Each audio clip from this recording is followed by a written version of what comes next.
오늘부터 에스더 말씀을 함께 읽어갑니다. 이 에스더는 우리가 너무 잘 알고 있는 이야기죠. 이 에스더가 활동했던 시대가 언제냐. 이미 유다 나라도 다 패망을 당하고 나서 오랜 시간이 흘러갑니다. 선지자 예레미야를 통해서 70년이 되면 다시 돌아오리라 하신 말씀대로 포로로 끌려갔던 하나님의 백성들이 포로에서 귀환을 하게 되는 일이 있게 되죠. 세 번에 걸쳐서 포로로 끌려갔던 이 하나님의 백성들이 세 번에 걸쳐서 다시 예루살렘으로 돌아오게 되는 하나님의 역사가 있게 됩니다. 첫 번째 귀환은 539년 그때 바벨론 나라를 패망시킨 이 바사 왕위가 되면서 유다 백성들을 예루살렘으로 돌아가라 하는 명령이 떨어지면서 첫 번째 귀환을 합니다. 1차로 귀환했던 그 하나님 백성들이 예루살렘에 와보니까 이미 다 성전이 무너져 버리고 황폐한 그곳을 보면서 성전 재건을 하게 되는 때가 언제냐면 주전 516년입니다. 적어도 한 20 몇 년이 지나고 나서야 성전 건축이 완공이 되고 2차 귀환이 언제냐면 주전 458년경에 2차 귀환이 있는데 2차 귀환이 있기 전 이 바사 나라에 있었던 한 이야기, 그것이 이 에스더의 내용을 이루고 있습니다. 특징은 뭐냐? 우리가 이 에스더서를 쭉 읽어가면 하나님이라고 하는 표현이 한 번도 등장하지 않아요. 그런데 그 내용을 보게 되면 하나님이 그 모든 일들을 주관하고 계시다는 사실들을 선명하게 보여주는 특징이 있다 하는 겁니다. 포로 가운데 귀환한 백성들도 하나님이 그 백성들을 여전히 돌봐주시는 일을 행하시지만 포로로 귀환하지 않고 여전히 남아있는 이방 땅에 남아있는 그의 백성들도 하나님께서 여전히 돌보시고 지켜주신다는 사실들을 이 에스더 이야기는 선명하게 보여주고 있다 하는 것입니다. 이 에스더 이야기의 시작은 잔치로부터 시작이 됩니다. 그리고 이 잔치가 대적들이 자기들이 기뻐하는 잔치를 이루겠다 해서 그 잔치를 기획하게 되지만 그러나 결국은 그 잔치는 하나님의 역사로 멋지게 끝나는 그런 잔치로 마무리가 돼요. 그래서 이 에스더 이야기에서는 이 잔치가 무려 한 10번 정도가 이 잔치가 배설이 됩니다. 잔치하는 이유가 뭘까요? 사람들이 기뻐하고 무엇인가를 보여주기 위한 것입니다. 그렇죠? 또 우리가 읽는 1장에서 등장하는 첫 번째 잔치는 당시에 바사 왕이었던 이 아하수에로 왕이 된 지 3년이 지나고 나서 당시에 인도로부터 구스, 에티오피아까지 이르는 그 지역을 127개의 지방으로 나누었는데 그 전체를 다스리는 왕이 되어가지고 3년이 된 다음에 그가 무려 반년 동안 180일 동안 곳곳에 있는 모든 고위 관직자들, 장관들을 초대해서 그 나라의 부함과 왕의 권세가 얼마나 혁혁한가 하는 것을 보여주기 위해서 잔치를 배설하게 됩니다.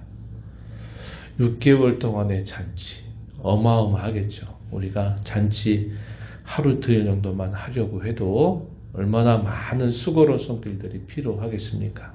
그런데 반년 동안이나 계속 잔치가 이어진다는 것은 왕이 자기가 뭔가 그 나라에 있어서 그의 왕권, 그의 권위, 또 그 나라가 얼마나 강성한 나라인가를 충분히 보여줄 만큼의 아주 긴 잔치가 이어지게 된 겁니다.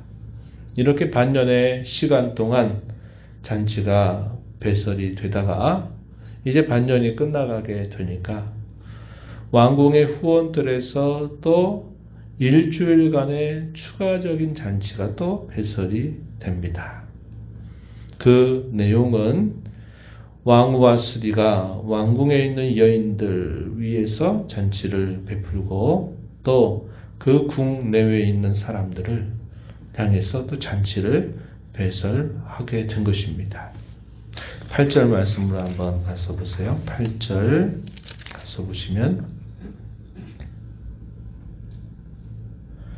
마시는 것도 법도가 있어 사람을 억지로 하지 않게 하니 이는 왕이 모든 국내 관리에게 명령하여 각 사람이 마음대로 하게 함이더라. 왕의 관용을 또 잘 드러내기 위해서 또 이렇게까지 한 겁니다.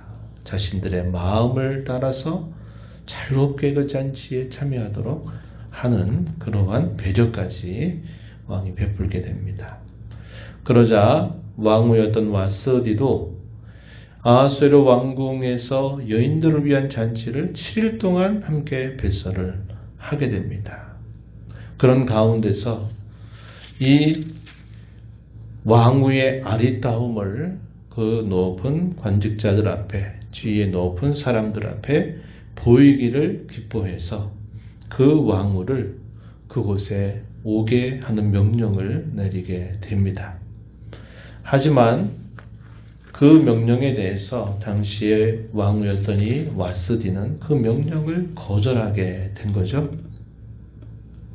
11절 말씀에 보면 왕후 와스디를 청하여 왕후의 관을 정지하고 왕 앞으로 나오게 하여 그의 아름다움을 뭇 백성과 지방관들에게 보이게 하라. 이렇게 명령을 내렸어요. 자랑하고 싶었던 것입니다. 왕후의 아름다움을 자랑하고 싶었는데 그런데 이 왕후 와스디가 어떻게 했느냐. 12절에 보니까 그러나 왕후 와스디는 내시가 전하는 명령을 따르기를 싫어하였다.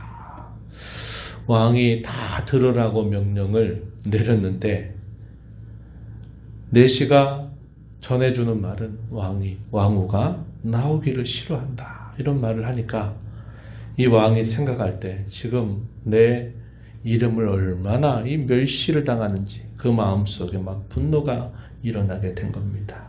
12절 끝에 보니까 왕이 진노하여 마음속에 불붙는 듯 하였다. 이렇게 표현이 되어 있습니다. 이 왕이 지금 대단히 기분 나빠하는 것을 그에 가까이 있는 신하들이 모를 리 없죠. 왕이 대단히 불편하고 또 기분 나쁜 그 모습을 보게 된 거고 왕은 사례를 아는 지혜로운 사람들을 향해서 묻습니다. 어떻게 하면 좋겠느냐라고 이렇게 물을 때 그 신하 중에서 가장 대표격을 담당하고 있었던 무무간이 이 왕의 눈치를 보면서 그가 뭐라고 말하냐면 왕후 와스디가 왕의 명령을 거절한 것은 왕에게만 잘못한 것이 아니고 백성들에게 있어서도 잘못한 일입니다. 만약에 왕후의 이런 행위의 소문이 모든 여인들에게 전파가 된다면 그 여인들 또한 그의 남편의 말을 멸시하게 될 것입니다. 그러다 보면 이 멸시와 분노가 온 나라에 가득할 수 있습니다. 이렇게 왕의 눈치를 보면서 이 무무간이 대답을 하게 됩니다. 그러면서 뭐라고 말하냐면 왕께서 조서를 내려서 이것을 법률에 기록해서 왕후의 자리를 다른 사람에게 주고 그 누구든지 이 왕의 조서를 따라 여인들이 남편을 멸시한 일이 없도록 남편의 말을 따르도록 그렇게 하는 것이 좋겠습니다. 이렇게 말을 하게 됩니다. 그 말을 들었던 이 아하수에로 왕은 그대로 명령을 내리게 되죠.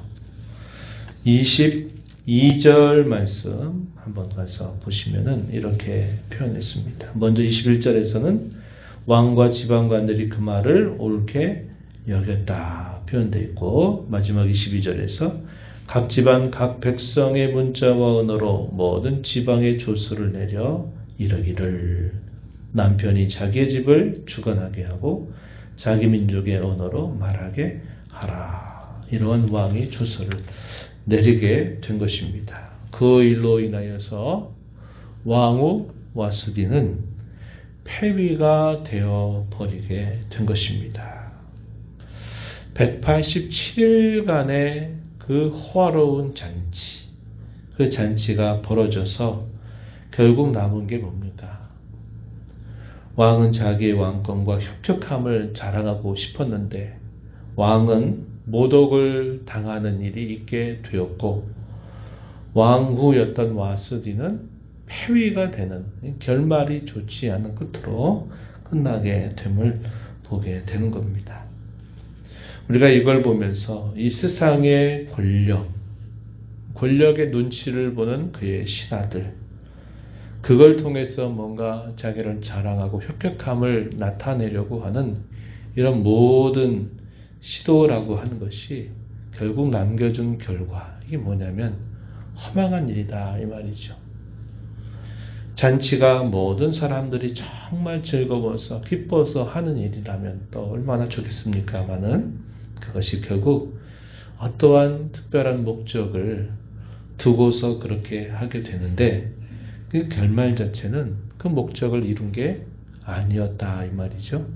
오히려 왕권에 큰 손상을 입게 되는 계기가 되고 말았던 것이고 왕후조차도 폐위가 되는 슬픈 종말을 맞게 되었다 하는 것을 보여주고 있다 하는 것입니다. 이 세상의 권력이라고 하는 것, 그 권력의 눈치를 보고 또 그 권력을 자랑하고 하면서 이렇게 하는 것이 참 대단한 것처럼 보이지만 결국 지나고 나면 아무것도 아닌 거예요.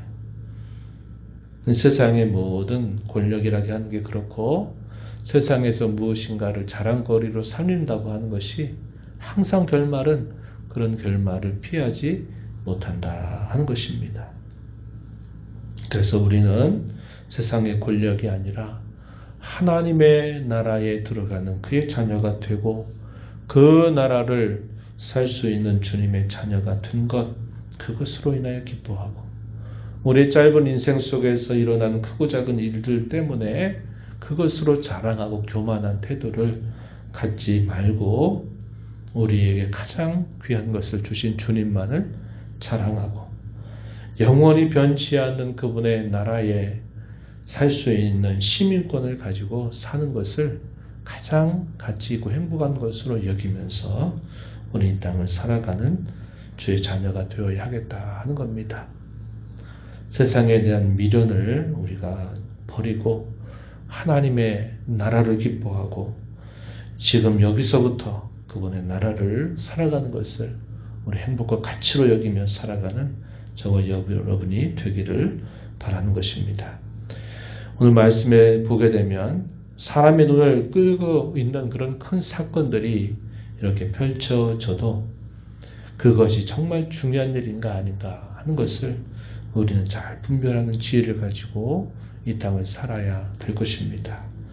하나님의 시각에서 그분의 뜻과 그분의 마음을 헤아리는 자들로 살면서 세상에서 크다 말하는 그런 사건들, 그런 것에 우리의 눈과 마음을 빼앗기지 않고 늘 주님과 함께 살아가는 하루하루를 감사하고 귀하게 여기며 살아가는 저와 여러분 모두가 되기를 진심으로 바랍니다. 하나님 아버지 감사합니다. 저희에게 2월의 첫날을 돌아가시고 새벽 시간 저희들을 깨워주셔서 오늘도 새로운 한 달을 주시고 새날을 주신 아버지 앞에 나와 찬양을 드리며 또 아버지의 말씀을 듣게 하시니 감사드립니다.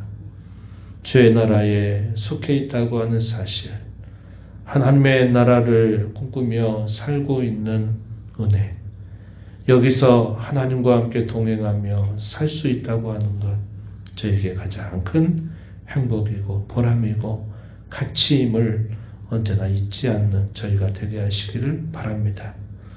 세상의 권력에 취해서 그 권력을 자랑하고 자기의 왕됨을 잘 드러내기를 바라면서 반년이 넘는 잔치를 배설하지만 그 잔치의 끝에는 결국 자기의 이름이 모욕을 당하게 되고 또 왕후도 폐위가 되는 안타까운 모습을 제가 살펴보았습니다.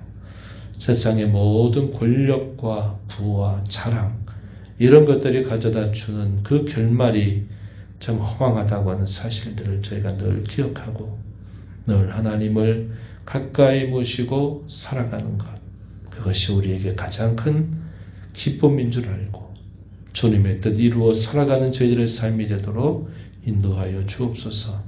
은혜의 보호자 앞에 나와 아버지 은혜를 간절하게 구하는 모든 심령들의 간구를 기울여 주시고 응답해 주시기를 바라옵고 예수님 이름으로 기도하옵나이다.